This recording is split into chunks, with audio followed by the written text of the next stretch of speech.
about the kind of workflow that you need to think about as it relates to submitting the RTM CPT codes through your EMR system, or the options, I guess I would say.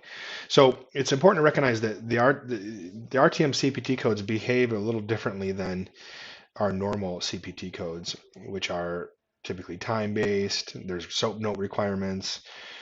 Our EMRs are set up for that. And right now, most EMRs that I've seen are not set up for RTM, because you got to remember the codes, the 4 codes we have are not visit based. So they're not a visit. There's not a data service that's attached to them. And there is no SOAP note requirement. So let's talk about the 4 most common scenarios for actually submitting the CPT codes at the end of a month after remote monitoring has been performed and the codes have been generated based on the rules of the codes. So the first most common scenario right now is that the EMR, electronic health record, requires a visit to be made. So that's my scenario in my private practice. I have to create, at the end of the month, I get a report, has all the patients' names, the codes that were generated for RTM, CPT codes to be submitted, and my EMR requires me to create a visit. I have to arrive the visit, and then I have to put in the CPT codes, and then I have to co-sign that visit, because in that situation, I have a PTA doing the remote monitoring, so I've got to add that for the monitoring codes that are time-based, the 980, 981, I've got to say how much time and then how many units have been generated in the month, and then I have to attach the provider's name so that there's a 15% reduction if I believe it's called a CQ modifier. So the challenge with that is, though, some EMRs have the ability to create a different visit type where you can like make a template and you can clear out the SOAP note information, and you would simply just put in the codes to submit. And that's great, because typically those are going to have no copays attached to them, which there is no copay for RTM CPT codes because it's not a visit, right? And you don't want a copay attached to it. You don't want to have it count against your visit count. So like for progress notes, plan of cares, authorizations, you don't want it to negatively affect you. It needs to be signed by a PT and submitted to the insurance company, just like normal SOAP notes. That's by far the most common scenario that I see. That's what I do in my practice.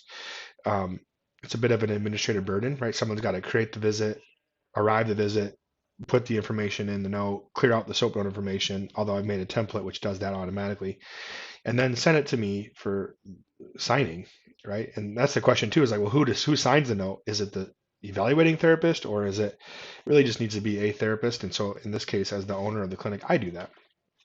So I have 200 plus notes that I have to sign and submit for RTM each month.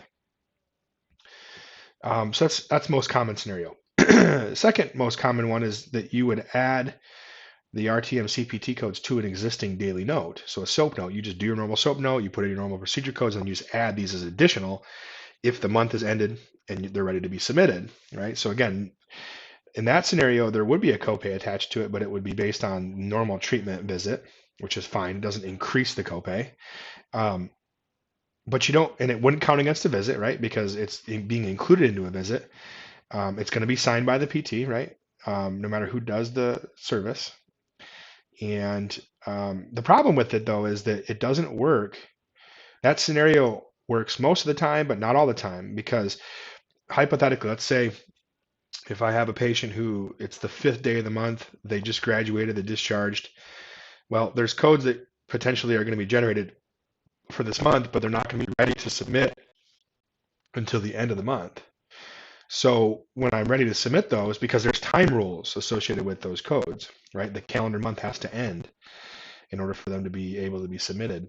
And so now I don't have a daily note to do in 25 days.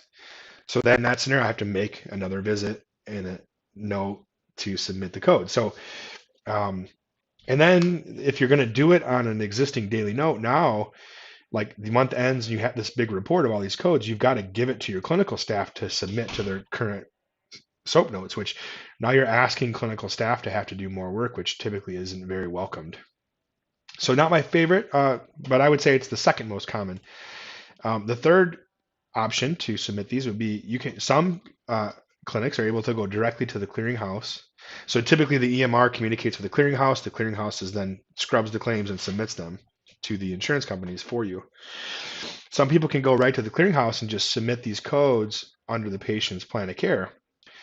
Some clearinghouses don't allow that. What I've seen in the ones that do allow it is they have less tracking and reports, though, of what's happening with the claim.